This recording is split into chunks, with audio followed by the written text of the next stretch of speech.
All right, welcome. In this video, I'm going to be working some infinite series examples.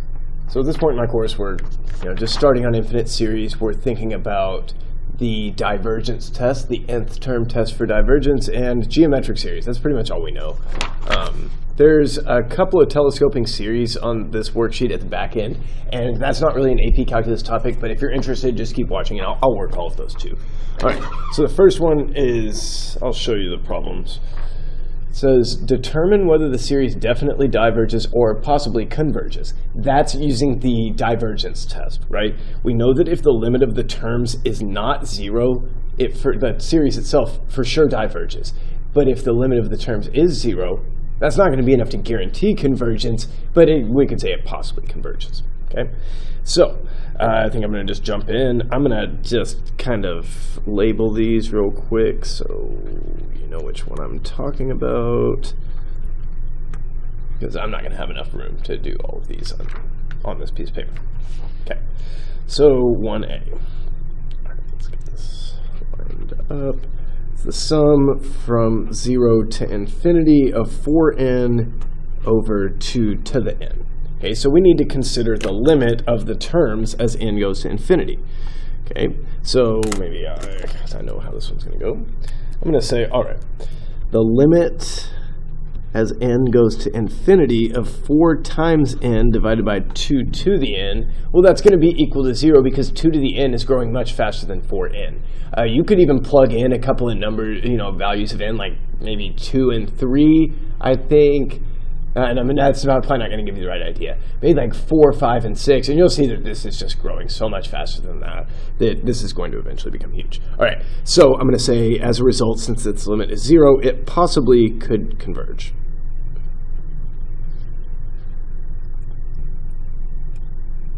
Okay, for B, that's log of 1 over n. And n is going from 2 to infinity.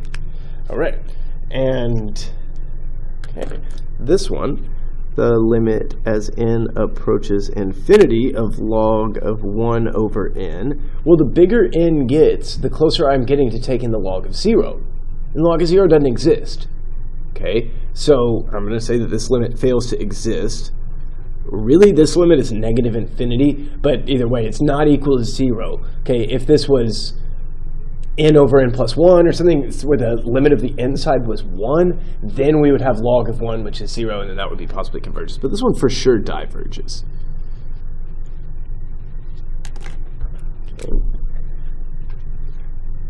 Okay, sine of 1 over n. This is a good example. So this is the sum as n runs from 2 up to infinity. Sine of 1 over n. Okay, this one we've got, all right, really what we're thinking of is what happens to 1 over n as n goes to infinity? Well, that fraction, it goes to 0. Okay, so I'm going to say that limit is the sine of 0. 0 is right here. The y-coordinate at that point is going to be 0, so it's just going to be equal to 0. And I'm going to say, okay, since that limit is 0, this thing could potentially converge.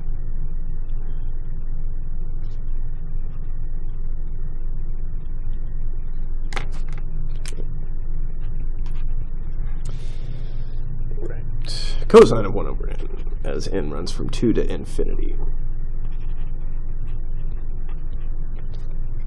Okay, same thing's going to happen, except cosine of 0 is not equal to 0. You can't see that anymore, but cosine is going to be the x-coordinate, which is going to be 1 there at the right edge of the unit circle. So I'm going to say that the limit as n approaches infinity of cosine of 1 over n. Okay, 1 over n goes to 0, so we're getting closer to taking the cosine of 0, which is 1, and 1 is not 0. So I say this thing for sure diverges. Okay, notice that this is really not so much of an exercise in series as it is an exercise in limits. Okay. And so, all right, the sum from, we already looked at one very similar to this in the notes, 1.01 to the n. I think we did 1.05 to the n, but you multiply something by a number bigger than 1, it keeps getting bigger. And to the n, well, we're interested in continually multiplying by 1.01. Okay, so this is going to be 1.01 to the n. and that's going to be, that limit's infinity. Okay? Or you could say that limit doesn't exist. But either way, that limit is not 0, so I say the series diverges.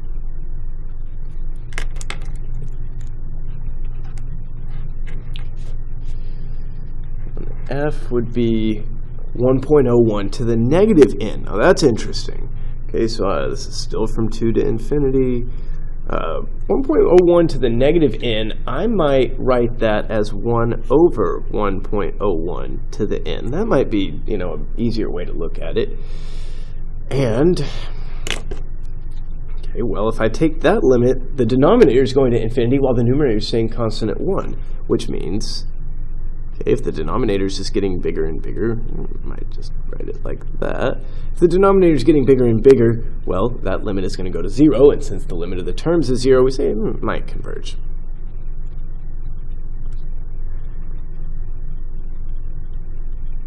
Oh, 2 more. Yeah, I'm going to say, let's see. I'm just going to try to squeeze these in. Assuming they're 2 to infinity. Yeah, they're all 2 to infinity, it looks like. 0.99 to the n. And maybe I'll do this one a different way. 0.99 is like 99 over 100. Okay, so I'm going to say, maybe I'll rewrite it. Because I could say, okay, you multiply by a number less than 1, and it's just going to keep getting smaller and smaller and smaller. It's going to decay away until, you know, there's barely anything left. So that limit is going to be 0. I'm just going to show you a different way on this one. So the limit as n approaches infinity of 0.99 to the n is 99 over 100 to the n. But if I'm taking a fraction to the n, that's equivalent to each of these things to the n divided by each other. And this is a faster growing on bottom, right? 100 to the n grows faster than 99 to the n. And so that limit is 0, and I would say it possibly converges. Because I think that this will actually make it easier to understand why 0.99 to the negative n definitely diverges. Okay. Also, I know that this one is not even possibly, I would say this one definitely converges. And I could say the same with this one, because these are geometric series. If you see number to the nth power, that's going to be geometric, and I know that this common ratio is less than 1. 1 over 1.01, absolute value of that also less than 1, so I know those are actually definitely convergent. So 0.99 to the negative n. Okay. The thing about this one is, what am I thinking? Oh, yeah. I'm going to just say that this is like 1 over 0.99 to the n, you know, kind of like I did up here with this one. And that would be like 100 to the n over 99 to the n, and that limit's going to be infinity. But I might actually show you it just another way. Okay, that would be 1 over 0.99 to the n.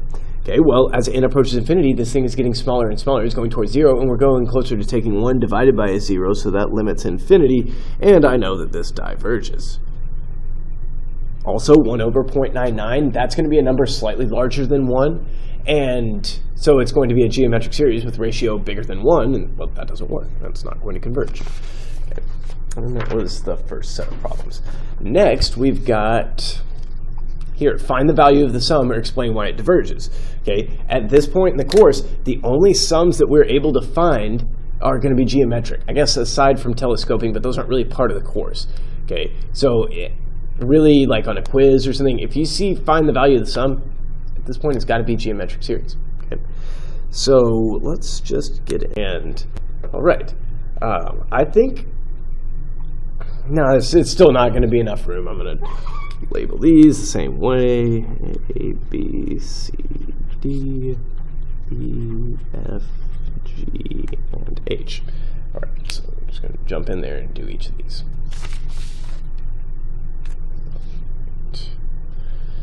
So this is 2A. All right, so this is the sum from 1 to infinity of -3 to the n over pi to the n plus 1. Okay, and I'm probably not going to do this on all of these, but if you're not sure where to go with this, I'm going to tell you to start writing out terms. Start with n equals 1. So this is -3 on top divided by pi to the 1 plus 1 on bottom. Plus -3 to the 2 is +9 over pi to the 2 plus 1. Okay, when n equals 3, I'm going to have negative 3 to the third power is negative 27, and then pi to the 3 plus 1, and so on. Okay, and I can see that each time I'm multiplying by 3, negative 3 on the top, pi on the bottom. Okay, so I know that my constant ratio here is equal to negative 3 divided by pi. But we know that pi is just a little bit bigger than 3. So since the absolute value of r is less than 1, I know that this series converges. And for a convergent geometric series, the actual value of the sum is equal to the first term multiplied by 1 over 1 minus r. Okay, so the first term is negative 3 over pi to the 2, multiplied by 1 over 1 minus, the common ratio was negative 3 divided by pi, so plus 3 over pi. And, you know, in multiple choice, you do need to be able to, you know, kind of clean this up a little bit. So this would become negative 3 over pi squared plus 3 times 1 power of pi. You can't see that, but that's what it would look like in multiple choices, right? I've got time for one more before my class comes in. 2b is going to be 6. Okay, hold on. The sum from 0 to infinity of 6 times negative 10/11 to the n. All right. This one, I'm not going to need to write out a bunch of terms or anything. I can see that the common ratio is the thing that's getting taken to the nth power. Okay, so r equals negative 10 over 11. Okay, which does mean it's going to converge. So since the absolute value of r is less than 1, that means that the series converges. And its sum is equal to the first term. And the first term is where n equals 0, so it's 6 times this thing to the 0 power. So it's 6 times 1. Multiplied by 1 over 1 minus the ratio is 1 plus 10/11. Okay. And, you know, on the quiz next time, or for your homework, you're free to stop there if you like, but I know we need to be able to actually do this. If I add 1 to 10/11, well, 1 is 11/11. So I've got 21 over 11 in the denominator. So that would be 11 over 21. And so that would be 66 divided by 21, which is a strange number, but all right. Oh, looks like I have time for another one. Maybe this one will be diverging. Yes, this one diverges. All right, 2c. All right, the sum from 0 to infinity of 6 times e divided by 2 to the n. Okay, I've told you before in this class, what I need you to know about e is that it's a number that's between 2 and 3. Specifically, e is bigger than 2. So e divided by 2 is bigger than 1. Okay, so this common ratio is equal to e divided by 2, which is bigger than 1, which tells me that the series diverges. Okay, this is the reason that it diverges, is that it's a geometric series with a constant ratio that is greater than 1. Okay, you could also say the absolute value of the ratio is greater than 1, and well, that would also be true. Okay, so maybe one more. All right, the sum from 2 to infinity of 4/5 to the n. All right, well, we can do this. We're going to say, all right, the first term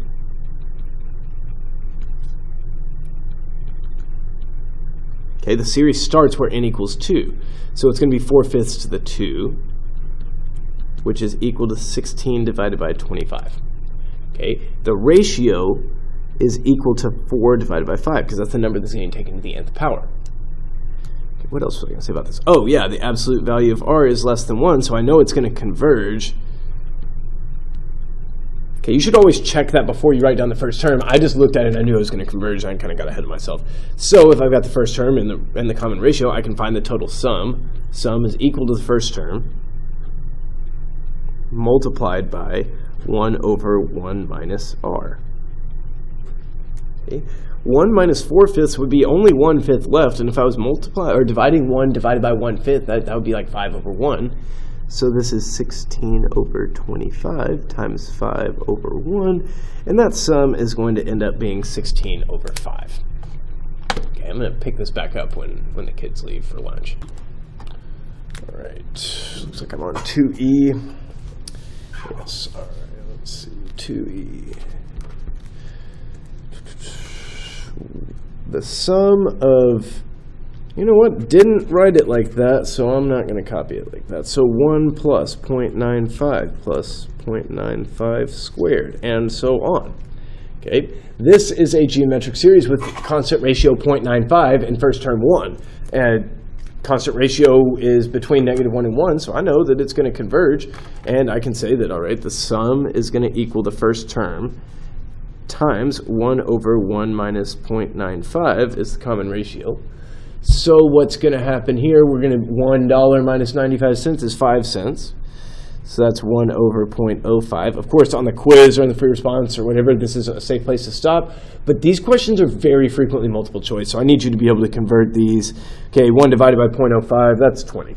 Okay, 5, you could say that's 5 over 100, so it's 100 divided by 5, which is 20. If you're like, how'd you get 20 there? 20, because I know it takes 20 nickels to make $1. 2f is the sum from 0 to infinity of 2 to the n plus 1 over 3 to the n. Okay, and maybe you're looking at this and you're like, ooh, that n plus 1, I'm not sure, like, what's the impact going to be from that? Like, do I need to be careful? And honestly, it only impacts the first term. Okay, but if you were unsure, what you would do is you would start writing out a few terms. Start at n equals 0. 3 to the 0 is 1. 2 to the 0 plus 1 is 2. Plus, when n equals 1, I've got 2 to the 2 and 3 to the 1. When n equals 2, I'll have 2 to the 3 and 3 to the 2, and so on. And so I can see the pattern is that each time I'm multiplying by 2 on top and 3 on bottom. So I've got a formula for that because that's going to be a converging geometric series. I've got r equals 2 over 3. Absolute value of r is less than 1, so that means it converges. Okay. Now I've got first term 2, so my sum is 2 over 1 times 1 over 1 minus 2/3.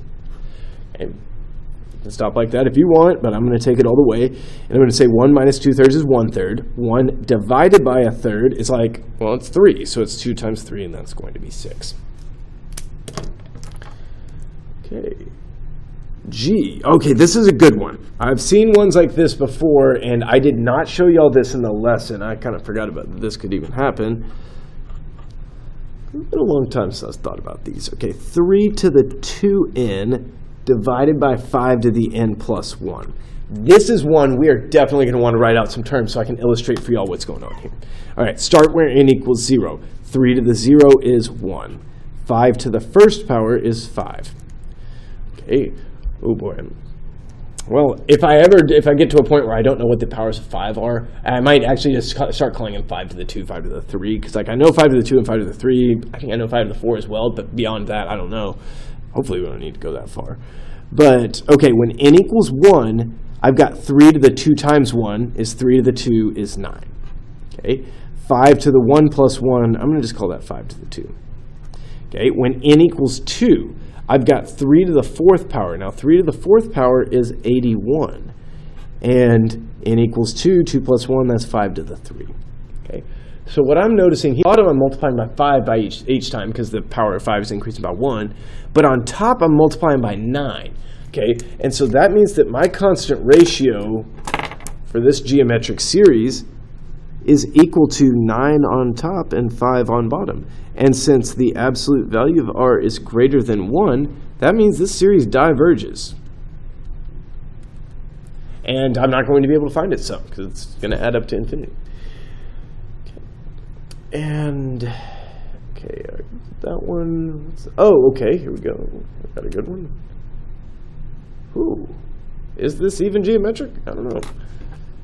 I think this is just like the way it's written is kind of disguised. Oh, yeah. All right. All right. Root 2 is a good one. I like this one. Plus 1/2 plus root 2 over 4 plus 1/4 and so on. Okay, at this point we only know about geometric series. And so it's like, this doesn't seem like a geometric series because the 2 stayed constant and then the 4 stayed constant. It's like, what's going on here? Okay, what we're going to want to do is rewrite this in an equivalent form, right? Because root 2 over 2, that's not the only way that number can be written. I thought I had I guess I'll just be using this orange pen then. Root 2 over 2 is the same thing as 1 divided by the square root of 2, right? And then, because 2 is square root 2 times square root 2, and you could cancel one of them off. Okay, so I'm going to call it that, plus 1 over 2. Okay, I'm going to say that this is, again, if I wrote 4 as 4 powers of root 2, yeah, that's that, or yes. Okay, so I'm going to say that this is root 2 over 4 is 2 times 2. I don't know why I blocked that one off also, but say we got rid of that. Okay, each time I'm adding 1 power of square root of 2 in the denominator, right? Because then 1/4 is 1 over all 4 of them. Okay, so this is a geometric series where r equals 1 over the square root of 2. It's just super disguised. Okay, and then the first term was root 2 over 2. I'm sure that's a fine way to express it. So the total sum is going to equal first term times 1 over 1 minus 1 over root 2. Okay, don't just love that. I think what I'm going to want to do is actually simplify it down to that because it'll multiply better. So I'm going to simplify here, call that 1 over the square root of 2. And then the numerator, I'll have 1. Let's see, I'll have 1 in the numerator. Distribute that square root of 2 over here, so it would be square root of 2 minus 1. Okay, that's as bad as a geometric series problem is going to get, at least in this class, I'm thinking. Okay, and let's see, I don't know when my next class is going to start. I'm going to just try to keep going, see if I can finish this video. I'm trying to get home before the weather turns bad. So, number 3, find the values of x that make the series converge. All right, x minus 2 divided by 5 to the nth power. All right, yeah. Sum from 0 to infinity, x minus 2 over 5 to the nth power. Okay, this is a geometric series. Constant ratio is the thing on the inside of the parentheses. I know that the only way that the geometric series converges is if its constant ratio's absolute value is less than 1. So I need the absolute value of x minus 2 over 5 to be less than 1. And if the absolute value of a thing is less than 1, that means that thing is between -1 and 1. Okay, that means that x minus 2 is between -5 and 5. I'm going to add 2 to both sides. Okay, and I get -3 to 7. Okay. Let's see. This is 3b. 3, the sum of 3 times x plus 2 to the nth power. Okay, and we're adding from 0 to infinity. And the ratio on this one is that x plus 2. It's the thing that's getting taken to the nth power. So I just know that x plus 2, its absolute value needs to be less than 1. And that's going to happen when x plus 2 is between -1 and 1. So I'm going to subtract 2 from all 3 sides. Okay, and I get myself an interval. 3c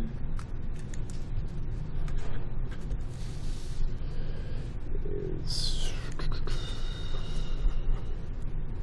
2x plus 1 to the n plus 1 over 4 to the n. Okay, again, we've already seen a couple of times now that plus 1, that doesn't really impact anything. It's just, what the first term is. And we're only looking for the values of x that make the series converge. So I'm thinking the common ratio is going to be 2x plus 1 over 4. Okay. And so we can do that. I'm going to say 2x plus 1 divided by 4's absolute value needs to be less than 1. So that would be, okay, negative 1 to 1. Multiply everything by 4. Divide everything by 2. And there we have it. Wait. Yeah, I lost a plus 1 here. Yeah, so that would be 2x between negative 5 and positive 3. And then one more line, divide everything by 2. That would be negative 5 halves is less than x, which is also less than positive 3 halves. And there we go. Okay, that was C. Let's get D going. 1 minus x over 2 to the nth power. Okay, I guess I had to put one of those on there. All right, so the sum from 0 to infinity of 1 minus x divided by 2 to the nth power. Okay, and we're going to say, all right, 1 minus x over 2, that needs to be between negative 1 and 1. Okay, so I'm going to double everything, negative 2, 1 minus x to positive 2, 1 from everything, 1. Okay. Then, if I multiply both sides of an inequality by a negative number, it reverses the direction of the inequality. And we could just, look at them separately and do it. Or we could just say it's just going to reverse the direction of both inequalities. Okay, which is saying that x is greater than negative 1 while also being less than 3. Well, that's how we generally write an inequality, or an interval like that with an inequality. And so I'll just switch it to that. I think that's going to be all I can fit in for this video, so I'm going to pick up